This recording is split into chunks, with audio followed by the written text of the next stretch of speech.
Hello, it's Peter Wright and Kathleen Beauvais in Ontario, Canada, with episode number 116 of the Yakking Show. This is the show for awakening you to new perspectives for the changing world we live in, and it's certainly changing a lot. Quick request, if you like our show, please subscribe to the channel you're watching it on or listening to it on, because more subscribers helps our guests get more exposure, and it also helps you get the next episode of our show. As always, we have a lineup of interesting guests, and today is no exception. Another international guest for you, but I'm not going to steal Kathleen's thunder. So first, let's welcome Kathleen down in Waterloo, my co-host. How are you doing today, Kathleen? I'm doing great, Peter. Thank you. And thank you all so very much for tuning in to our show. We so appreciate you, and we love reading your comments. So do please keep them coming. And if anyone out there is interested in being a guest on our show, please don't hesitate to reach out to either Peter or myself. And as Peter mentioned, we do have another very special guest with us today, coming from Spain, Valencia, Spain. Wow, wish I was there. Welcome, Johhny Ball. Johhny, thank you so much for coming and being a guest on our show today. How are you? I'm very well and very happy to be joining you.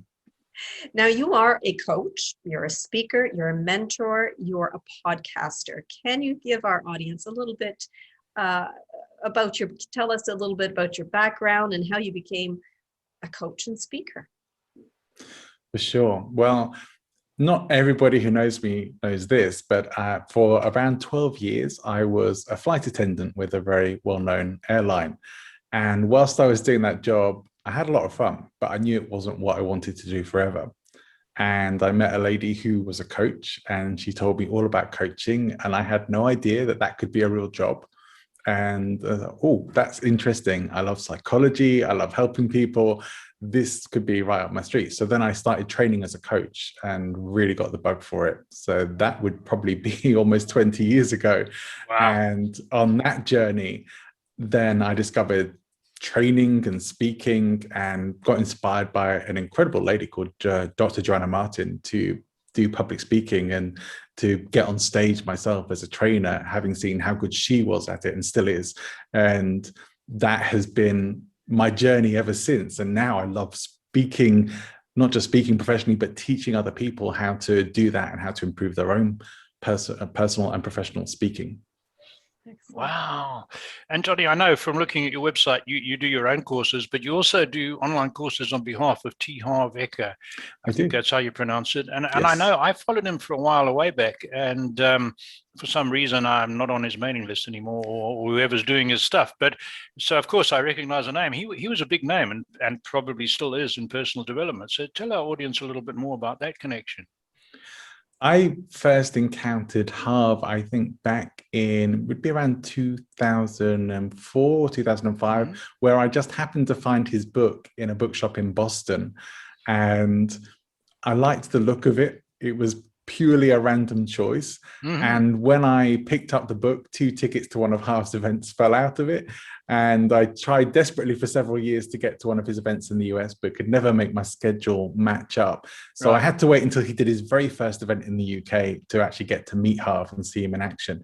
But by that time, I knew the book really well. I'd listened to the audiobook several times as well and really loved it. And when I met Harv and when I saw him at the events, I really aligned with what he was teaching and how he was teaching it, and have been through many of his programs and really love it, and have done ever since. When I was invited to come and be a coach for them, and was sort of headhunted from another organization that I was doing coaching for, then I jumped at it because I knew he's a great person to work with. He really walks his talk. And you know, there's a lot of people in personal development who talk a good talk but don't walk their talk. And Harv is just one of the most authentic people I've ever met. He's not so active these days. He's semi-retired, but he's still doing stuff. He's always going to be busy and doing something. And the honor of working with him and the chance to teach his materials and coach people in the stuff that he teaches has been great. I've been doing that for over 10 years. Wow, very good. Interesting. Kathleen. Now, Johhny, there are a lot of people out there that have a horrible fear of public speaking. I mean, it's paralyzing to them. Even the thought of getting up in front of people and speaking. How do you help people overcome that fear? Yeah, it's a very important one because it is listed very often as one of the top fears that people have. And I think it was Jerry Seinfeld who said something along the lines of that people are more afraid of public speaking than they are of dying. So at a funeral, people would rather be the guy in the box than the guy giving the eulogy. and I think that's very true for a lot of people, or can at least feel that way. And I think I was one of them too for a while.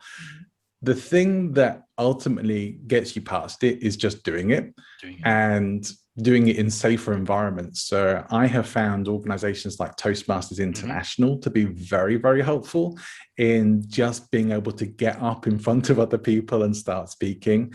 And it's okay in those environments. If you are terrified, if you completely freeze up, if you don't know what to say, you will get fully supported all the way along. And the next time will be better. And that's all I can really say is like, the first time probably will be bad, but the next time will be better, and the time after that, and the time after that, and it will keep getting better and better.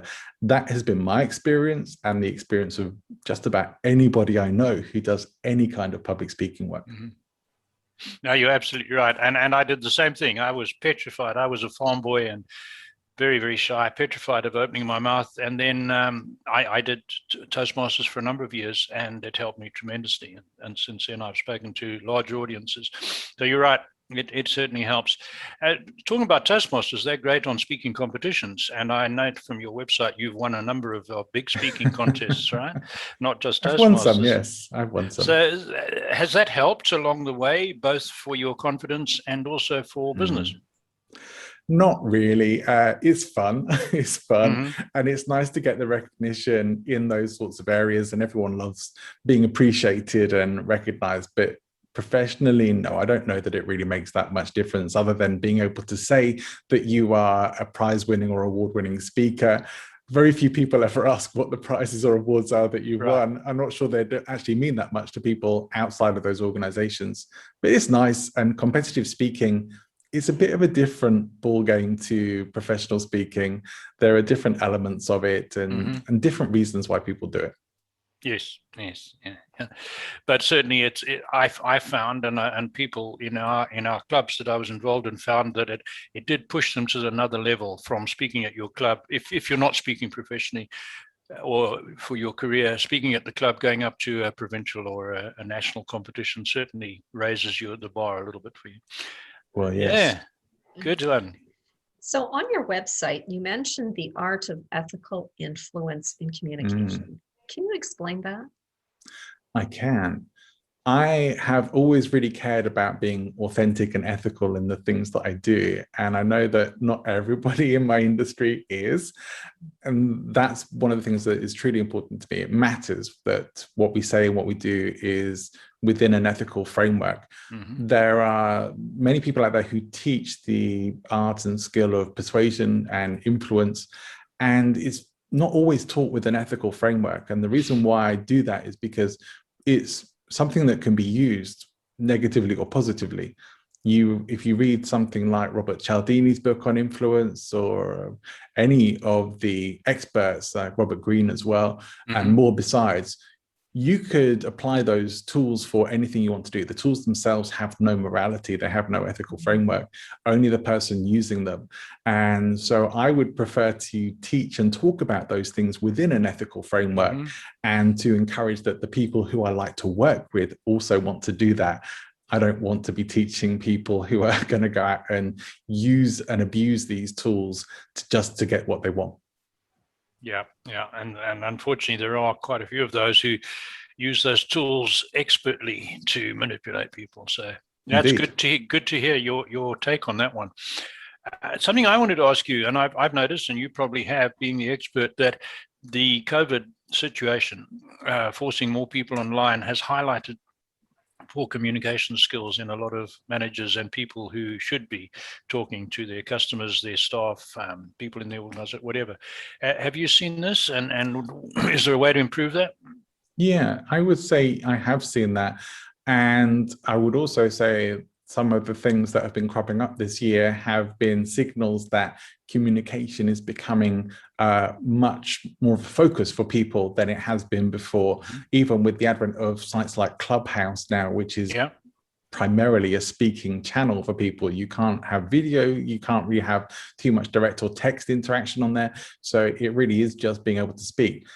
That ability to be able to communicate well is becoming more and more relevant. The ability to be able to be persuasive and to sound like you, at least sound like you know what you're talking about, that's super important. But I do think relationships have become such a huge part of how we do that as well.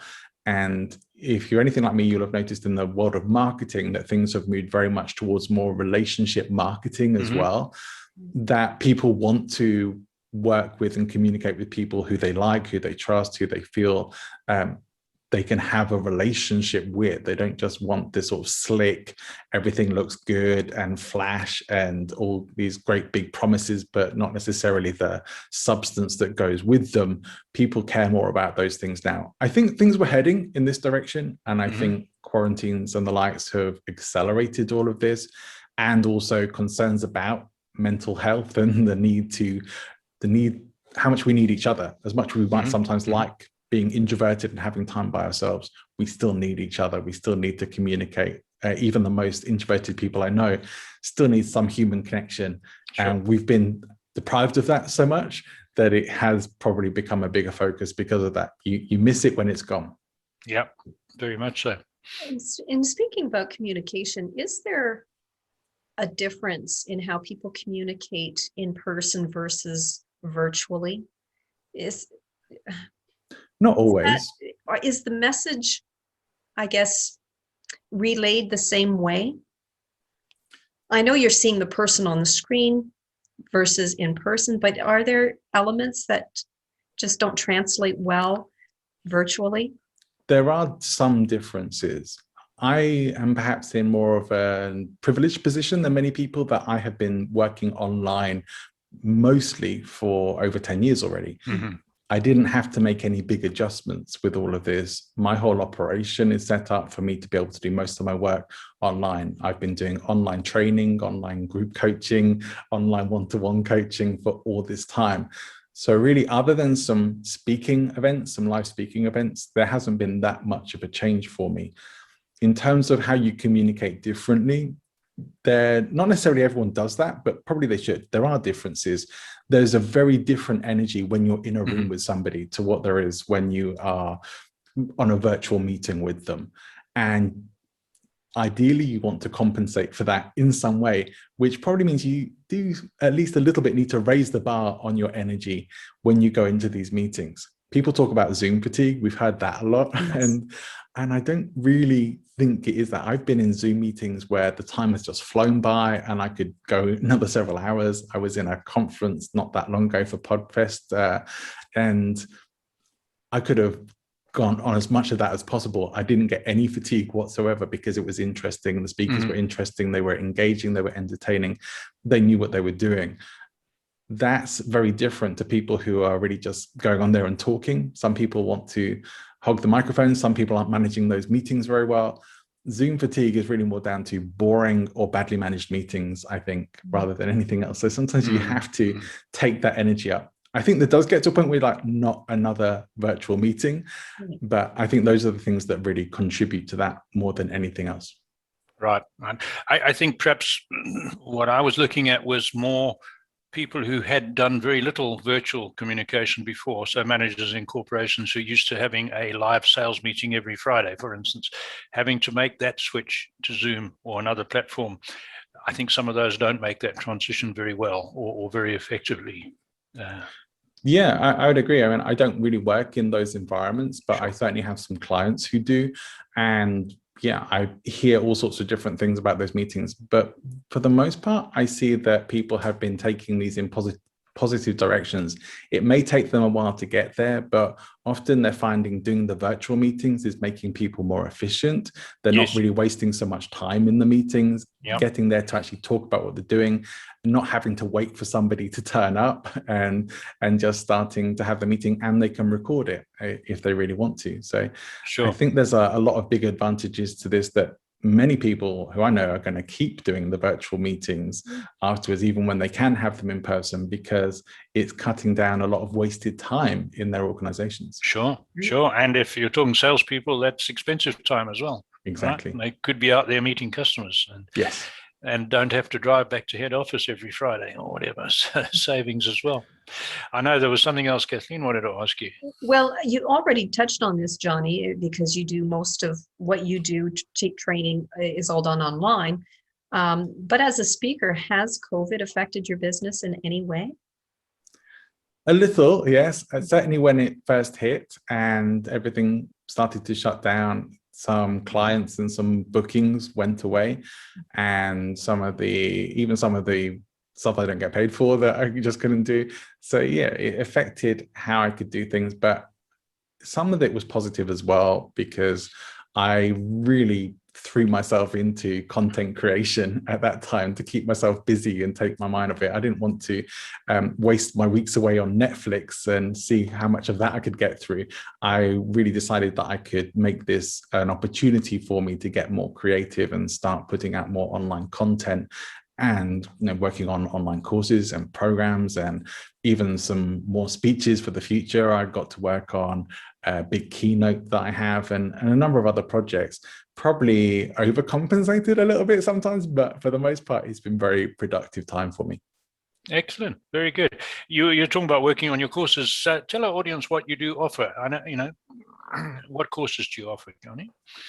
Well, at the moment, I have put together a 10-week program, which is really about virtual speaking and going online to speak, understanding how to have influence with online meetings and persuasion with people as well, to be able to get up and talk about whatever product or service it is. I'm targeting that primarily towards non-fiction authors at the moment, but it's certainly not only beneficial to them. It's just an avatar that I decided that would be great for me to work with, because it fits very well with a lot of other things that I do. But these are skills and abilities that anybody can learn and could be useful to anyone. I think we're in an age where any position you're in that is going to stay relevant and not be taken over by AI or robots is going to require excellent communication, and the ability to educate and entertain is something that I don't think is going to go anywhere, even when virtual technology does take up to getting that level. We want the human connection. Those things are still going to be there. Absolutely. Yeah. So, and that's a 10-week course, is it? It's a 10-week program that will take people through a sort of modern revised version of Aristotelian rhetoric and applying that into the virtual world, as well as all the skills that I've learned and been taught by people like Harv Eker over the years, to being able to present online with good energy and to be able to communicate well with an online audience. Excellent. Then I've got another question while I've got you, that I ask all our business people and successful people. So in your experience, and you've obviously worked with a lot of successful people from Harv downwards, what's the single biggest characteristic that sets the successful apart from the average in your mind? Is there one particular thing that successful people do? If there's one particular thing, I can't put my finger on just one thing, because I think there's many, but I think one thing that stands out for me about all these people is that when they say they're going to do something, they do it, they follow through, and they care about the people who they're serving. They see themselves as servants to others, rather than that other people are there for them to pay the money. Is like, that's maybe part of the cycle, but ultimately it's about being of service. It's about really helping people and making a difference. And the people who I see doing the best work and having the most success are the people who really care. That one, empathy, caring, has come up several times when we've asked that question. Some very successful people have said that's one of the most important things that we found successful people have that others don't. So yeah, very good. Thank you for that. And then Kathleen, sorry, I've been monopolizing Johhny here. Let me get back to you. Not at all. Johhny, because you work with people literally from all over the world, and we now have an international audience, can you tell our audience how they can contact you? Sure. The best way to get in contact with me is my website, which is presentinfluence.com, through which you can message me or email me, john@presentinfluence.com. And I hang out on LinkedIn a lot as well. That's a very good place to find me. Okay. Yes, I think we've got you on LinkedIn. Good. We will certainly follow that up. Well, that's great. That's for our audience, and we will put that as a subtitle on the video and put in the description for anyone listening on podcast. We got a couple of minutes left, so I've got to ask you, having spent a little bit of time in Spain myself in 2019, why the migration to Spain? Was it climate?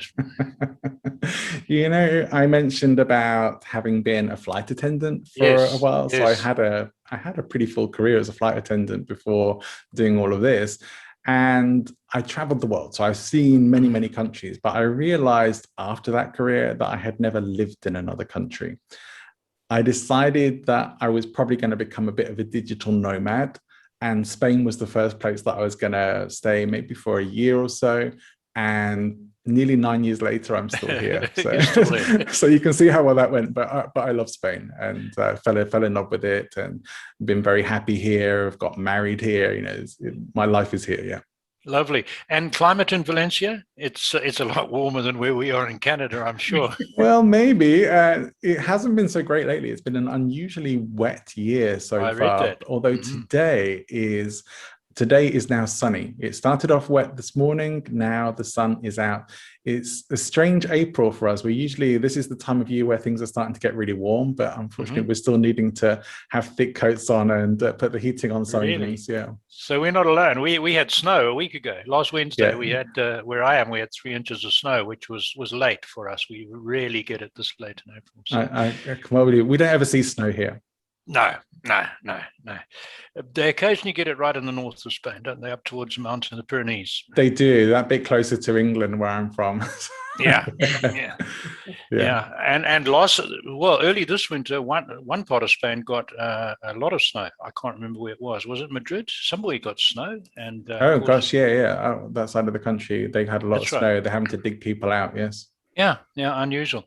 Anyway, Johhny, that's been great. Thank you so much for your words of wisdom, and really enjoyable hearing your story and your advice for people. And we learn everything. We learn something every time we talk to people on our show. So we're grateful for that.